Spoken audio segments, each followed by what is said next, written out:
के लिए अपन सब लोग एकत्रित हुए हैं। हम नहीं समझते कि अपन में से किसी को सम्यक्त की प्राप्ति की भावना न हो।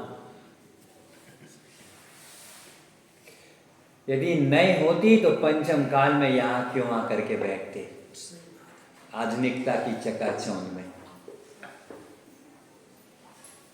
पंडित साहब ने सम्यक्त सन्मुख मिथ्या दृष्टि का प्रकरण लिखा। क्यों लिखा? साधक के जीवन में साधक को कहाँ कहाँ उलझने हो सकती हैं, उन उलझनों के समाधान के लिए। हमें अभी 2-3 दिन से कुछ उलझन चल रही थी तत्व के संबंध में, किससे पूछें क्या करें। आज आइन पंडित साहब को फोन लगाया शाम को, पंडित जी ये दिक्कत हो रही है। उन्होंने कहा देखो अपना निर्णय पक्का रखो, तत्व निर्णय पक्का रखो बस, बाकी परिणामों के अपन करता नहीं है। यद्यपि परिणाम स्वयं ही करता है, लेकिन परिणामों की योग्यता स्वयं की है। उन्होंने दृष्टांत दिए। तीर्थंकर भगवान ऐसे आत्मध्यान के लिए विराजते हैं तो किन्हीं को 6 दिन में केवल ज्ञान हो जाता है, किन्हीं को वर्षों लग जाते हैं। परिणाम के कर्ता अपन नहीं है।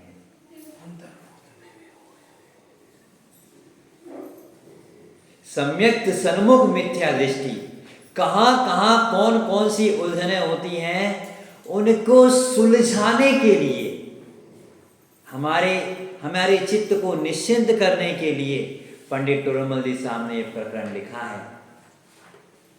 अभी तक क्या चर्चा आ गई है उसको दोहराते हुए आगे बढ़ते हैं। सबसे पहले मंद कषाय आधिक्य निमित्त पाकर के तत्व निर्णय करने योग्य ज्ञानावरण का क्षयोपशम, वहां से का ज्ञानावरण का क्षयोपशम, पेज नंबर 257 257, यहां से समझना ज्ञान का क्षयोपशम। हमारे ज्ञान में शक्ति है कि नहीं है हम तत्व निर्णय कर सकते, तो पंडित जी कह रहे हैं। क्यों? इधर से अपन उठेंगे ना अस्थि से, अरे मुझ में ये ताकत है, तो मैं तो काम सहज हो जाएगा। हम कर ही नहीं सकते, अब नहीं हो पाएगा। जिसको करना है उसी ने हार मान ली, अब कौन करेगा। एक बच्चा था, छोटा सा बच्चा, 2 मित्र जा रहे थे घूमने के लिए, जंगल में कुआं पड़ा, कुएं में एक हैवी सा बच्चा गिर गया। उससे कम वजन के बच्चे ने उसे रस्सी डाल करके खींच करके निकाल लिया। लोगों ने पूछा ये कैसे हो गया। एक अनुभवी व्यक्ति ने कहा, उसे कोई मना करने वाला नहीं था कि तुम ये काम नहीं कर सकते, इसीलिए उसने कर लिया। हमें हमारे विकल्प ही तो रोकते हैं, हम नहीं कर पाएंगे, हम नहीं कर पाएंगे, हम नहीं कर पाएंगे। हमारे गुरु कह रहे तुम कर लोगे और हम कह रहे हम नहीं कर पाएंगे। हम कर सकते हैं। अरे जिसमें केवल ज्ञान प्रकट करने की शक्ति है वो सम्यक ज्ञान को प्राप्त नहीं कर सकता। जिसमें लोकालोक को एक साथ जानने की शक्ति है बिना किसी की सहायता के, वो अपने आप को नहीं जान सकता। जो अपने आप को नहीं जान सकता वो लोकालोक को भी नहीं जान सकता। कौन? अजीब। हम तो जीव है ना। आज पंडित ने हमें 4 बातें कही, बहुत सी चर्चा हुई, उसमें उन्होंने ये 4 बातें कही। अपने ऊपर सर्वमाते सर्वज्ञ देव विराजमान है, सर्वज्ञ देव का शासन है, सत्य बताने वाली जिनवाणी माता है, गुरुजनों का आशीष है। अपन को ये बात स्वीकार होती है, अब काम क्यों नहीं होगा बोले। तो ज्ञानावरण का क्षयोपशम पहली बात, ज्ञान का क्षयोपशम उभार है। बस शर्त यह है जितना ज्ञान है सब यहां लगा दो। आगे कहा क्या? तत्व विचार करने की शक्ति तो है, लेकिन तत्व विचार कर पाएगा कि नहीं ये कैसे पहचाना? मोह की मदता है। मोह की मनता तभी तो यहां आकर के बैठे हैं, तभी तो सुन रहे हैं। ये मोह की मंदता के चिन्ह है। इतना समय हम यहां दे रहे हैं, मोह की मंदता मतलब विचार भी कर सकते हैं। अब करना क्या है? उद्यम। उद्यमेन ही सिद्ध्यन्ति कार्याणि न तो केवल मनोरथे। पुरुषार्थ से कार्य सिद्ध होते हैं, केवल भावनाओं से नहीं। पंडित साहब की भाषा में कहा जाए तो भावनाएं योग्य पुरुषार्थ से सफल होती है। वैंशी से किसी ने कहा, पूछा प्रश्न, वैंशी का तो समझ में तो आ गया आपकी, नाम हम कैसे लें? पूछा उनसे किसी ने, समझ गए? हाँ, तो उनसे किसी ने पूछा कि हमें आत्मानुभव की रुचि तो बहुत होती है, रुचि तो बहुत होती है, बोले पुरुषार्थ कहां करता है? सच्चे देवशास्त्र गुरु का निमित्त मिला, देवशास्त्र गुरु आदि का निमित्त मिला। सर्वोत्कृष्ट निमित्त है आत्महित का, यह निमित्त मिला। पंडित साहब से, पंडित टोडरमल साहब ने जगह केवल यही लिखा, अब सब प्रकार से अवसर आया है, अवसर चूकना योग्य नहीं है। सच्चे देवशास्त्र गुरु का निमित्त मिला, उनसे सच्चा उपदेश का लाभ हुआ। भटकाने में निमित्त नहीं, भटकाने वाले तो बहुत से उपदेश मिल जाएंगे, तिरने का उपदेश दिया उन्होंने। फिर क्या हुआ? वहां अपने प्रयोजनभूत मोक्ष मार्ग, देवगुरु धर्मादि, जीवाधिक तत्व, स्वपर का निर्णय, स्वपर का उपदेश से सावधान होकर ऐसा विचार किया। मुझे तो इन बातों की खबर ही नहीं थी। आपकी भाषा में कहा जाए, सामान्य भाषा में, मैं तो जानता ही नहीं था। ये बात तो मुझे आज पता चली, मैं जीव हूं इत्यादि। मुझे तो इन बातों की खबर ही नहीं थी। इस पर्याय की तो थोड़े काल स्थिति है, यहाँ सर्वनिमित्त मिले हैं, इसलिए मुझे इन बातों को बराबर समझना चाहिए, क्योंकि इनमें तो मेरा ही प्रयोजन भाषित होता है। ऐसा विचार कर जो उपदेश सुना उसका निर्धार करने का उद्यम किया। मेरा ही प्रयोजन भाषित होता है। प्रयोजन क्या है अपना? सुखी होना। सुखी कैसे होगा?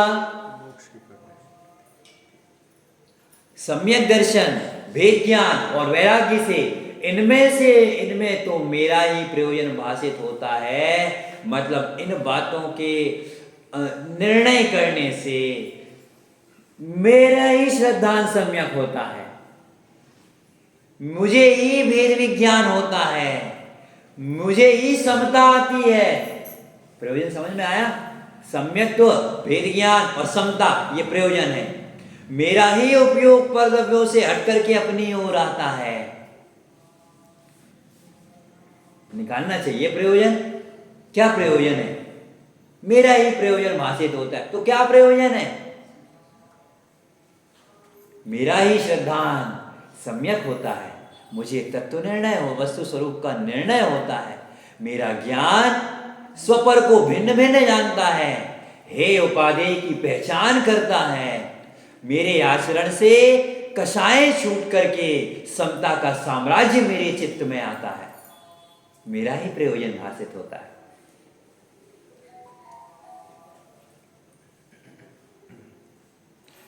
ऐसा विचार कर, इतना तो हो गया। फिर जो उपदेश सुना उसका निर्धार करने का उद्यम किया। अभी क्या? अभी निर्णय नहीं किया, अभी सुना है। सुनने में लगी बात सच्ची है, बात तो सच्ची है, लगता तो हमें ऐसे ही है।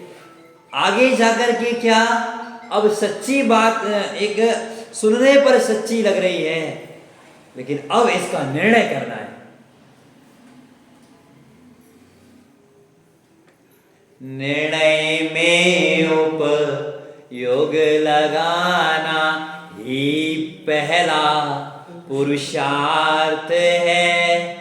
तत्व विचार सहित प्राणी समझ सके परमार्थ है। पहला पुरुषार्थ क्या है मोक्ष मार्ग का? निर्णय में उपयोग लगाना। जो पढ़ा सुना उसका विचार करो, उसका निर्धार करने का उद्यम किया। अब क्या उद्यम है? उद्यम मतलब पुरुषार्थ, मेहनत। क्या मेहनत है, क्या पुरुषार्थ है, उसका निर्धार, उसका निर्णय करने का। तो सुनते हैं आगे। वहां उद्देश्य, लक्षण, निर्देश और परीक्षा द्वारा उनका निर्धार होता है। निर्धार मतलब निर्णय, निर्णय मतलब जैसा भगवान ने कहा वैसा अपने ज्ञान में बैठता है। कौन सी 3 चीजें बोले? उद्देश्य, दूसरा लक्षण, निर्देश, तीसरा परीक्षा। तीनों चीज फिर से बोलो। पहली उद्देश्य, दूसरा लक्षण, निर्देश और तीसरा परीक्षा। उद्देश्य मतलब एम नहीं, विवेक्तव्य नाम मात्र कथनम उद्देश्य। जो भी चीज कही जानी है, जिसका भी स्वरूप आपको नक्की करना है, निर्णय करना है, उसके नाम का, नाम कहें संज्ञा का कहना, उसका नाम उद्देश्य है। फॉर एग्जाम्पल, उदाहरण, कहा सीता जी, ये ले लिया नाम। अब ये कैसी थी वो आगे कहेंगे, लक्षण, निर्देश, और फिर ऐसी है कि नहीं, ये परीक्षा। कोई भी चीज आप देख लो, नींबू, नींबू कहना ये हो गया उद्देश्य। यहां की भाषा में कहें, न्याय ग्रंथों की भाषा में कहें, नींबू ये उद्देश्य। एक दूसरा उद्देश्य होता है, हमें अपनी दाल को खट्टी करना है, वो उद्देश्य अलग है। वो प्रयोजन की शैली में प्रयोग हुआ, प्रयोजन के अर्थ में। और यहां उद्देश्य मतलब उसका नाम कहना। नींबू कहा, ये हो गया उद्देश्य। अब उसका लक्षण, निर्देश, लक्षण कैसा है? गोल होता है, हरा या पीला होता है, खट्टा होता है उसका रस, ये हो गया लक्षण, निर्देश। अब परीक्षा करो, हमने अनुमान से परीक्षा होती है। अरे उनने दाल में डाला था तो दाल खट्टी हो गई थी, दूध में डाला तो दूध फट गया, मुंह में निचोड़ा, जरा सा टेस्ट किया, खट्टा, ये हो गई परीक्षा। जैसे लौकिक चीजों की परीक्षा होती है, वैसे ही इन तत्वों की परीक्षा करनी है। कोई कठिन? ये ज्ञान अपने पास है कि नहीं है? उद्देश्य मतलब अपन सब वस्तुओं के कथन करते कि नहीं करते, नाम लेते कि नहीं लेते। वहां लौकिक लेते, कपड़े, मिठाई, नमकीन और सारी वस्तुएं। ऐसे यहां नाम लेना है, जीव, पुद्गल, धर्म, अधर्म, आकाश, काल, अजीब, आश्रव, वन, समन, मेरा, मोक्ष, पुण्य, पाप, ये हो गया उद्देश्य। पहला काम तो बहुत सरल हो गया, ये तो अपन सब करते ही हैं। इसके आगे भी पहुंच गए, लक्षण, निर्देश। अपन तो इनके लक्षण भी जानते हैं ना आगम के आधार पे। यहां पे कौन ऐसा व्यक्ति है जो ये नहीं जानता आगम के आधार पर कि जानने देखने वाली वस्तु को जीव कहते हैं? कौन नहीं जानता? कितना काम सिंपल हो गया। जो जानता देखता नहीं है उसे अजीव कहते हैं। जो दुख का कारण है, पूरे विश्व में दुख का कारण एक ही है, दूसरा कोई है ही नहीं। कितना सरल हो गया दुख को दूर करना पहचान होने पर। पूरे विश्व में और पूरे विश्व के जीवों के दुख का कारण एक ही है और कोई नहीं। वो कौन है? आश्रव। ये ही आत्म को दुख कारण। कौन? रागादि प्रगट ये दुख देना, दुखदायक है। आगम के आधार पे कौन नहीं जानता? मुझे कर्म का बंधन है, आगम के आधार पे कौन नहीं जानता? ये सब लक्षण, निर्देश। लक्षण, जो चीज है उसका लक्षण तो बताना पड़ेगा ना। लक्षण की अगर पक्का होगा, लक्षण सही पता होगा तो हमारी परीक्षा सही होगी, नहीं तो गलत होगी। हम आपसे बोलते हैं, भैया आपका नाम क्या है? निनाद भैया। आपसे बोलते हैं अग्नि शीतल होती है, आग ठंडी होती है, इसकी परीक्षा करो, आप क्या बोलोगे? काय को भैया टाइम बर्बाद कर रहे हैं, बिना परीक्षा के सिद्ध है आग गर्म होती है,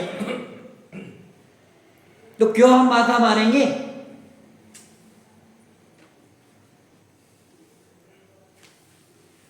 तो जो वस्तु कह रहे उसका लक्षण बिल्कुल सत्य होना चाहिए, वैसा ही होना चाहिए। संबर कह दिया सुखरूप है, भगवान सर्वज्ञ देव ने कहा, पहले तो ये देखो कह कौन रहा है, कह कौन रहा है। हमें जिनवाणी में करेक्शन नहीं करना,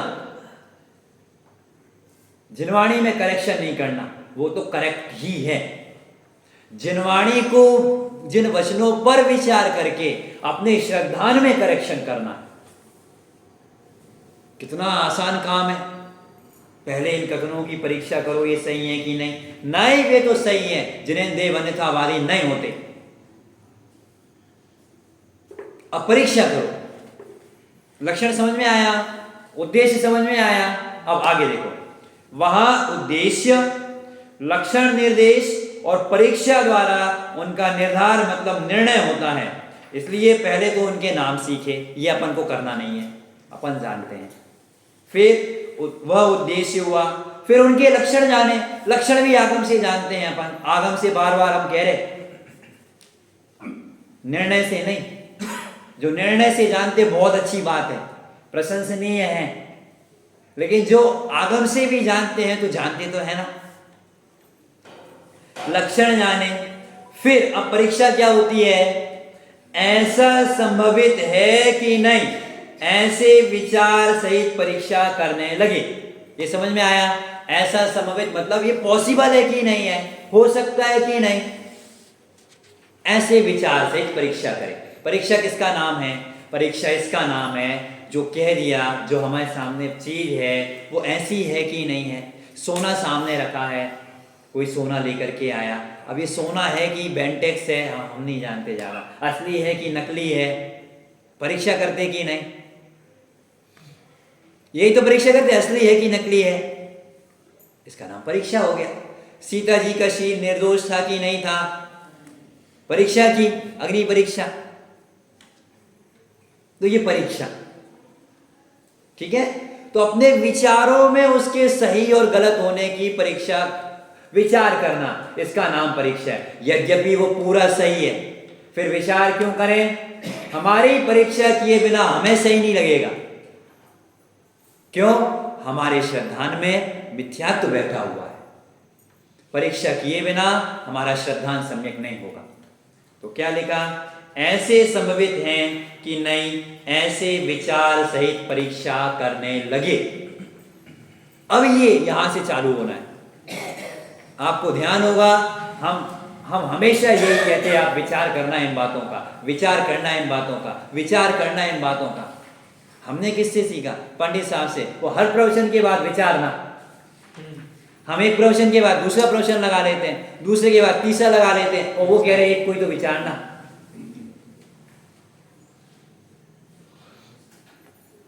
तो विचार करो इन बातों पर। देखो 258 पेज नंबर, वहां नाम सीख लेना और लक्षण जान लेना, ये दोनों तो उपदेश के अनुसार होते हैं। जैसे मम्मी ने बच्चे को कह दिया, छोटा सा बच्चा था, लर्निंग स्टेज पे है, अभी सब चीजें सीखते जा रहा। मम्मी ने बच्चे को कह दिया, बेटा मिश्री मीठी होती है, मिर्च चरपरी होती है। अब ये हो गया नाम सीख लिया। मम्मी ने कह दिया मिश्री, मम्मी ने कह दिया मिर्च, और मीठी होती है मिश्री, और चरपरी होती है मिर्च चटपटी, ये मिर्च होती है। तो ये मम्मी के उपदेश के अनुसार हो गया। अब परीक्षा कैसे करें? खा करके देखेगा, उसकी परीक्षा रसनेन्द्रिय का विषय है। यद्यपि मम्मी पर विश्वास है, लेकिन मम्मी कह रही ना, अब मम्मी पे विश्वास होना और मम्मी के विश्वास के बाद वचनों वस्तु पर विश्वास होना बहुत अंतर पड़ जाता है। बताएं कैसे? मम्मी ने कहा मिश्री मीठी होती है और पापा ने मजाक में कह दिया बेटा मिश्री तो खारी होती है, मम्मी तो झूठ बोल रही थी। अब वो डावाडोल हो जाएगा, मिश्री मीठी होती खारी होती समझ में नहीं आ रही, मम्मी कुछ कह रही पापा कुछ कह रहे। यदि उसने परीक्षा की होगी, चेक करके देखा होगा, अरे पापा आप मजाक कर रहे हैं, अब हमारे श्रद्धांजलि परीक्षा ले रहे हो। यदि चेक करके देखा होगा तो पापा 1000 बार भी कहे ना, पापा 1000 बार नहीं कहे, 1000 लोग 1000 बार कहें तो भी कहेगा नहीं ये सब झूठे हैं, मिश्री मीठी होती है। इसलिए परीक्षा जरूरी है। बात समझ में आ रही? परीक्षा क्यों जरूरी है? मम्मी झूठ नहीं कह रहे, मम्मी पर उसे शंका नहीं है, उसे प्रमाणित करना है। श्रद्धांजलि इसका नाम है। हजारों लोग लाखों लोग सबके सब कहते रहे, पूरी दुनिया कहती रहे उस बच्चे से मिश्री तो खारी होती है, नहीं मानेगा। उसने चक्कर देखी है ना। ये होता परीक्षा का फल। हम सुनते हैं मैं ज्ञान स्वरूप हूं, आनंद स्वरूप हूं, आश्रव दुखकारी है, सुनते मात्र नहीं है सुनाते भी हैं, पढ़ते मात्र नहीं है पढ़ाते भी हैं। पंडित टोडरमल साहब ने कैसी बात लिखी, कोई बालक बच्चा स्त्री का वेश बना करके नृत्य कर रहा है, याद आ गया होगा, स्त्री का वेश बना करके नृत्य कर रहा है, सुंदर बालक था, उसे देख करके कामी पुरुष कामासक्त हो गए। उस बालक को कोई खबर नहीं है।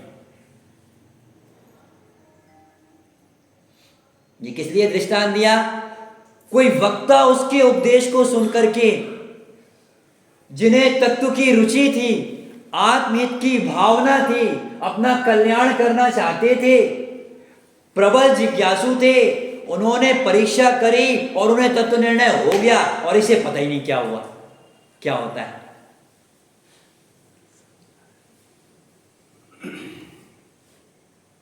इसीलिए तत्वों की परीक्षा अनिवार्य है। वहां नाम सीख लेना और लक्षण जान लेना, ये दोनों तो उपदेश के अनुसार होते हैं। अपन अपनी बुद्धि नहीं लगाओ इसमें, अपनी बुद्धि लगाओगे गड़बड़ हो जाएगा। सर्वज्ञ परमात्मा ने कहा राग दुख का कारण है, तो बस उन्होंने कहा ना राग दुख का कारण है, अब इसकी परीक्षा करो। ये नहीं प्रतिकूलताओं में दुख होता है, प्रतिकूलता दुख का कारण है, दुख का लक्षण प्रतिकूलता मत बनाओ आप। लक्षण तो जो सर्वज्ञ भगवान ने कहा वो ही है, उसमें फेरफार मत करो।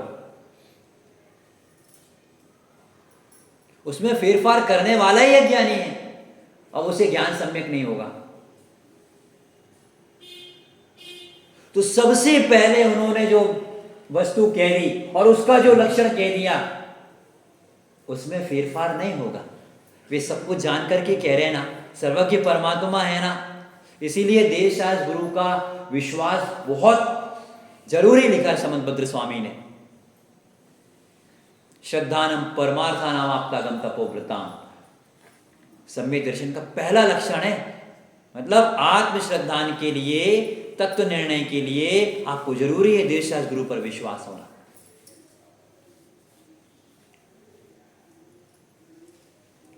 तो लक्षण जान लेना, ये दोनों तो उपदेश के अनुसार होते हैं।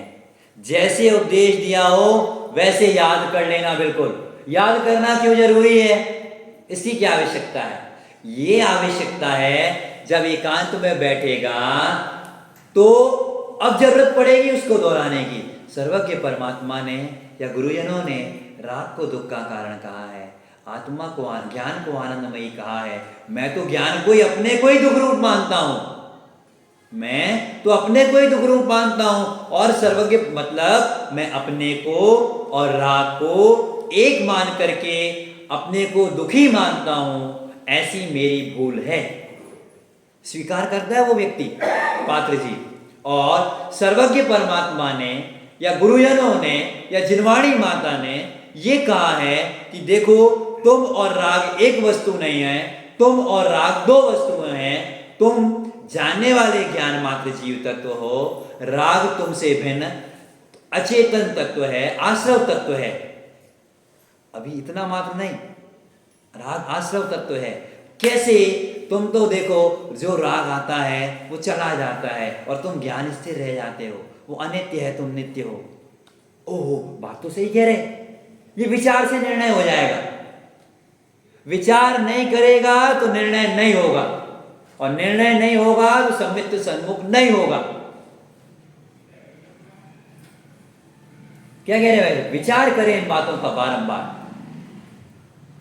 हमने दो तत्वों के बारे में बताया अभी, आप लोग प्रयोग करते भी होंगे। ओह, ज्ञान में तो निराकुलता शांति भासती है, राग में आकुलता भासती है। ओह, ऐसा लगता है।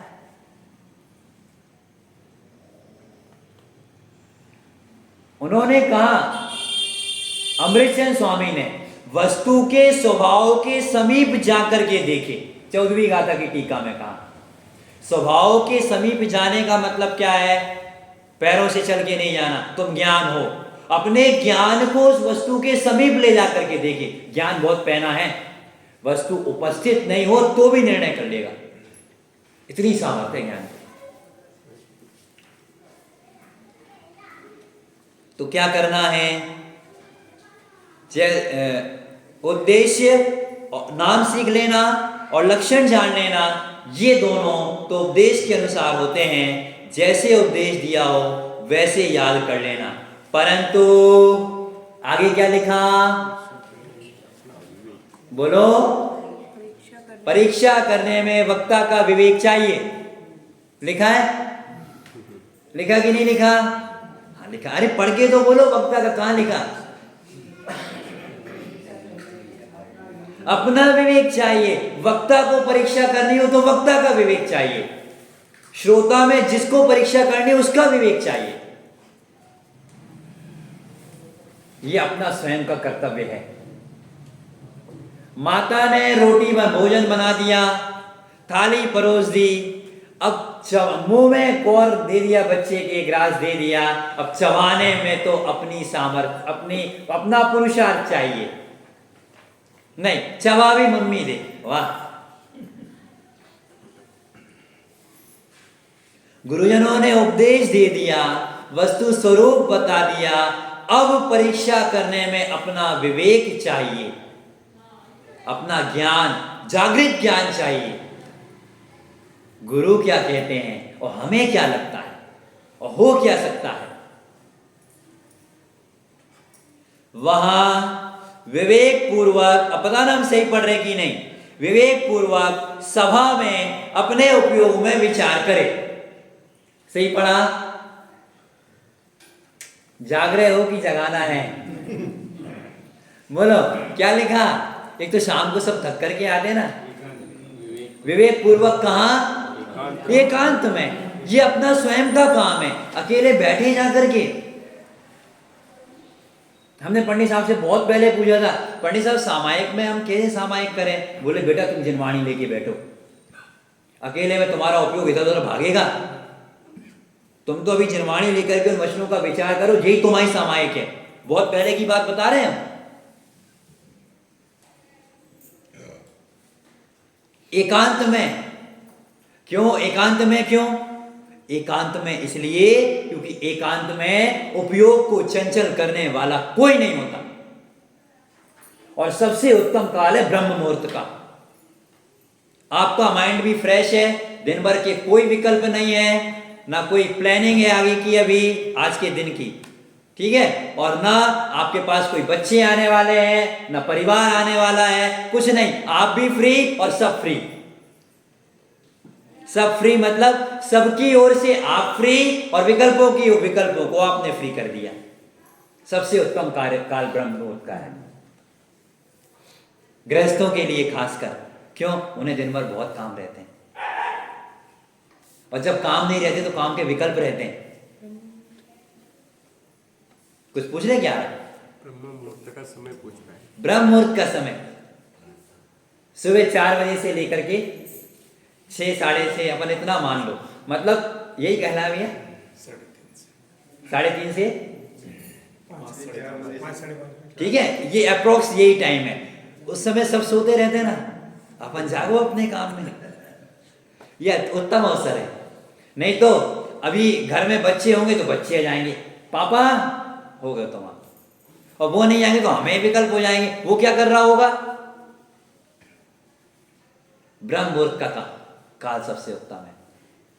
तो एकांत में, और हम तो कह रहे हैं ब्रह्म मुहूर्त के बाद, आपने जिनवाणी सुनी, अभी जाकर के सोना नहीं, सबसे कह दो हम सो रहे हैं, अब हम सोने जा रहे हैं।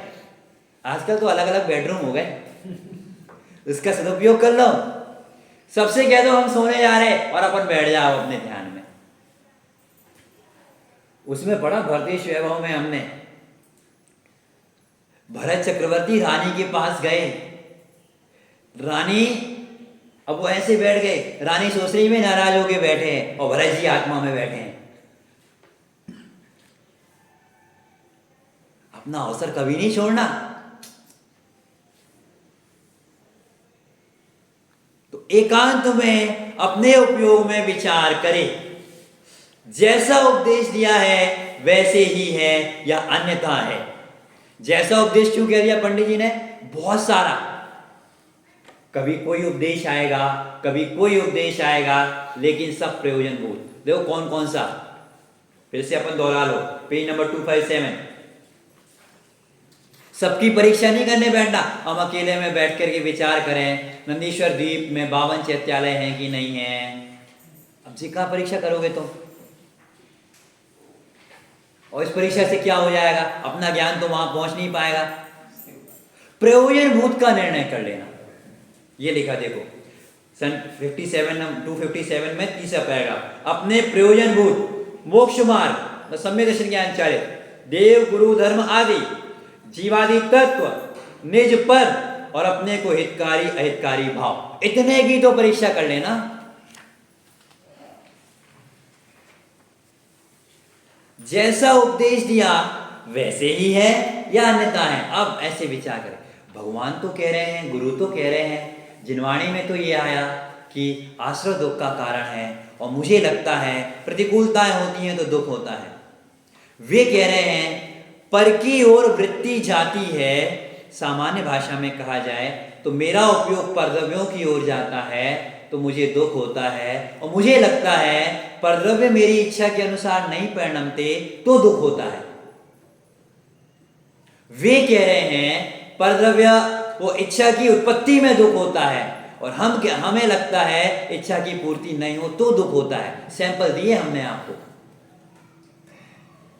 ये अपन ने रख लिया, ये वचन, जिन वचन और अपनी मान्यता दोनों सामने रखी, ठीक है। अब फिर जब जब मुझे इच्छा होती है तब तब दुख होता है, इच्छा पूरी नहीं भी हो, और कई चीजें ऐसे होती इच्छा पूरी नहीं भी होती, अपन भूल जाते हैं या छोड़ो तो रहन दो का करना, और दुख मिट जाता है। इच्छा पूरी नहीं होने पे भी दुख मिट गया, इसका मतलब इच्छा पूरी होना सुख का कारण नहीं है। पंडित साहब इसे दो बातें कहते थे, कैसे परीक्षा करें, आ रहा समझ में आ रहा? कैसे परीक्षा करें? निरीक्षण और सर्वेक्षण। क्या कह दिया? क्या मतलब है? सर्वेक्षण मतलब सबको देखो, पुराणों में देखो, जिसको इच्छा होती है दुख होता है कि नहीं होता। और निरीक्षण मतलब अपने परिणामों में देखो, जब जब मुझे इच्छा होती है दुख होता कि नहीं होता। आप पाएंगे ऐसा ही है, ठीक है। अपने उपयोग में विचार करें, वैसा ही ये अन्यथा है। वहां अनुमान आदि प्रमाण से यथार्थ निर्णय करें। अनुमान आदि क्यों कहा? अनुमान, अब आपको हम उस विस्तार में नहीं जा रहे, न्याय के अनुमान किसे कहते हैं और ये किसे कहते हैं। अनुमान से मतलब ये जैसे देखो आग गर्म होती है, एक एग्जांपल दे रहे, आग गर्म, मिश्री मीठी होती है, शक्कर मीठी होती है, अरे दूध में डाली तो दूध मीठा हो गया, और दाल में गलती से डाल दी तो दाल मीठी हो गई, जीभ में रखी तो जीभ मीठी हो गई, इसका मतलब शक्कर मीठी होती है। पुराना भी याद आ गया ना, ये अनुमान।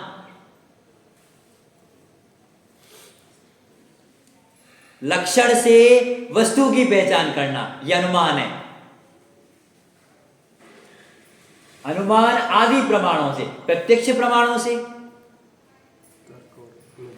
प्रत्यक्ष परोक्ष स्मृति, याद करो भगवान ने क्या कहा है, आगम में क्या कहा है, मतलब जो आपने सुना है पढ़ा है उसका अंतरंग में विचार करो, सामान्य रूप से ये कह रहे हैं। ठीक है, यथार्थ निर्णय करे। आगे क्या कहा, पढ़ो आ रहा। अथवा अथवा उपदेश तो ऐसा है और ऐसा न माने तो ऐसा होता है। अतः इनमें प्रबल युक्ति कौन है और निर्बल युक्ति कौन है? जो प्रबल भाषित हो उसे सत्य जाने, तथा यदि उपदेश में अन्यथा सत्य भाषित हो अथवा उनमें संदेह रहे, निर्धार न हो, तो जो विशेषज्ञ हो उनसे पूछे और वे उत्तर दे उसका विचार करे। ऐसे जब तक निर्धार न हो तब तक प्रश्नोत्तर करे। अथवा समान बुद्धि के धारक हो, उनसे अपना विचार जैसा हुआ वैसा कहे और प्रश्नोत्तर करके परस्पर चर्चा करे, तथा जो प्रश्नोत्तर में निरूपण हुआ है उसका एकांत में विचार करे। क्या कह रहे हैं, किसका प्रकरण चल रहा है? सम्यक्त सन्मुख मिथ्या दृष्टि। वो ये सब करता है क्यों? उसे तत्व की प्राप्ति करनी है, उसका मन नहीं लगता उसके बिना। हमें तो प्राप्त करना है, हमें तो प्राप्त करना है। अब विचार किया, समझ में नहीं आया, भगवान कुछ कह रहे हो, हमें कुछ लग रहा, तो क्या करे? जो विशेषज्ञ हैं, विशेष ज्ञानी हैं, उनसे पूछे। वे उपलब्ध नहीं है तो क्या करे? समान बुद्धि के धारक। लिखा है यहाँ पे देखो, अथवा उपदेश तो ऐसा है और ऐसा ना माने तो ऐसा होता है। इनमें प्रबल युक्ति कौन है और निर्बल युक्ति कौन है? मतलब भगवान कह रहे हैं रागादिक दुख का कारण है और हमें लग रहा रागादिक की पूर्ति में सुख होता है, तो क्या करें? समझ में नहीं आ रहा। यदि हम रागादि की पूर्ति में सुख मानते हैं तो सर्वज्ञ भगवान की अवज्ञा होती है, वस्तु स्वरूप का निर्णय नहीं होता। ये सब निर्णय करे। जो प्रबल भाषित हो उसे सत्य जाने। ध्यान रखना, अपन ऐसे विचार करते हैं तो अपना मोह मंद होता जाता है। मोह मंद होता जाता है तो यथार्थ भाषित होता है, और फिर भी यथार्थ भाषित नहीं होता तो आगे कहा, यदि उपदेश में अन्यथा सत्य भाषित हो, मतलब उपदेश में कुछ और कहा और हमें कुछ और लग रहा, उसमें संदेह रहे, निर्धार ना हो, तो जो विशेषज्ञ हो उनसे पूछे। अपन करते कि नहीं करते? ये विशेष जानकार उनसे पूछे, भैया हमें तो ऐसा लग रहा।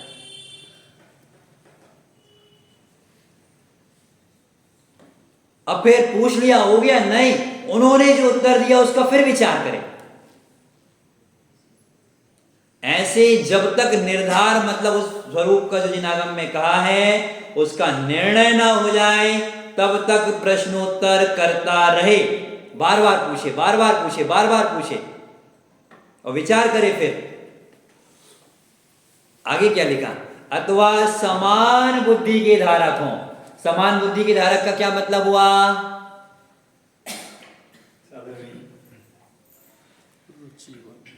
हाँ, समान बुद्धि मतलब जे नहीं ना अपना, इनका शिव हमसे कम है कि ज्यादा है। समान बुद्धि मतलब तुम्हारी समझ सोई समझ हमारी। हमें भी मोक्ष मार्ग में चलना है, तुम्हें भी मोक्ष मार्ग में चलना है। हमें भी रुचि है मोक्ष मार्ग की, इन्हें भी रुचि है। ये विचार करके ये निर्णय तक पहुंचे हो सकते हैं तो ये बता देंगे। हम लोगों के आपस में फोन पहुंचते हैं, आपस में पूछते हैं हम लोग, क्यों इसका तुम्हें क्या, आपको क्या भाषित हुआ? समान बुद्धि के धारकों उनसे चर्चा करें, क्यों भैया इसका क्या अर्थ है, कैसे, क्या अभिप्राय खोलोगे इसका? और सभा के लिए नहीं, अपने लिए, क्यों हमें वस्तु तक पहुंचना है।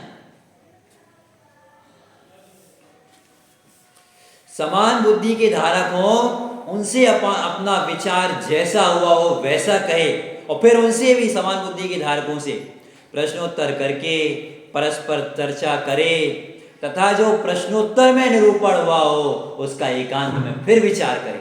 कितनी बार लिखा पंडित जी ने, विचार करें। अपने पास क्या साधन है? विचार ही तो साधन है। विचार करते करते करते करते करते करते मोह ढीला होता जाएगा। क्यों? तत्व विचार करते हुए परिणामों की विशुद्धि होती है। भगवान के वचनों पर विचार कर रहे हैं ना, तो परिणामों की विशुद्धि बढ़ती जाती है। विशुद्धि बढ़ती जाती है, उससे मोह ढीला पड़ता जाता है। मोह ढीला पड़ता जाता है, उससे स्वरूप ख्याल में आता जाता है। ये विधि है। इसलिए बार बार कहते भैया विचार करो, विचार करो, विचार करो।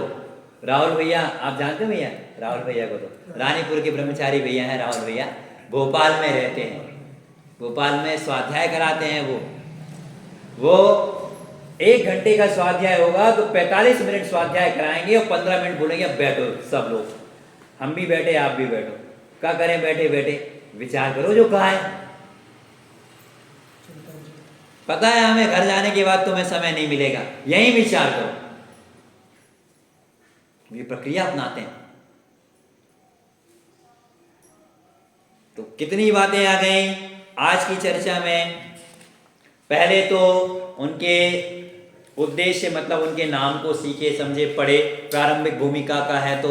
उसके बाद लक्षण सीखे, याद करे, याद करने के बाद फिर विचार चालू करें।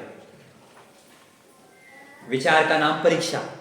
विचार करता है, विचार करने पर अपने को सही भाषित नहीं हो रहा तो विशेषज्ञों से पूछता है। चैन नहीं है ना अंदर में, विशेषज्ञों से पूछता है। और विशेषज्ञों से पूछता है या विशेषज्ञ उपलब्ध नहीं है तो समान बुद्धि के धारकों से पूछता है। और फिर जो प्रश्नोत्तर में ये ऐसा क्यों, ऐसा क्यों, ऐसा क्यों, जो उत्तर आया उसका फिर विचार करता है। बार बार बार बार बार बार पंडित बनारसी दास जी ने कहा, वाही को विचार वाको ध्यान, वही कौतूहल यो ही भरी जन्म, परम रस पीजिए। बनारसी कहे भैया भव्य सुनो मेरी सीख, क्यों बाती क्यों कैसे हूँ के ऐसो काज कीजिए। अंतर मुहूर्त मिथ्यात्व को विध्वंस होई, ज्ञान को जगाए अंश हंस खोजे लीजिए। पूरा छंद याद नहीं है, 2 लाइन है ये। तेरो घट सरता में तू ही है कमलता को, तू ही मधुकर सुवास पहचान रे। प्राप्ति न हुए कछु ऐसो तू विचारत है, सही हुए प्राप्ति स्वरूप ये ही जान रे। पंडित जी कह रहे तू करके तो देख, तेरा स्वरूप तुझे प्राप्त नहीं होगा, अवश्य प्राप्त होगा। इसलिए अपन तत्व को सुनते हैं, पढ़ते हैं, जहां अपन अटके हुए हैं वहां से आगे बढ़ें, बारंबार विचार करें, निर्णय तक पहुंचे, तब हमारी परिणति का लब्धि आने पर स्वयं स्वसन्मुख होगी और उस आनंद की प्राप्ति होगी। उस आनंद का अंश प्राप्त होगा जिस आनंद को अनंत सिद्ध परमात्मा भोग रहे हैं। सहजानंद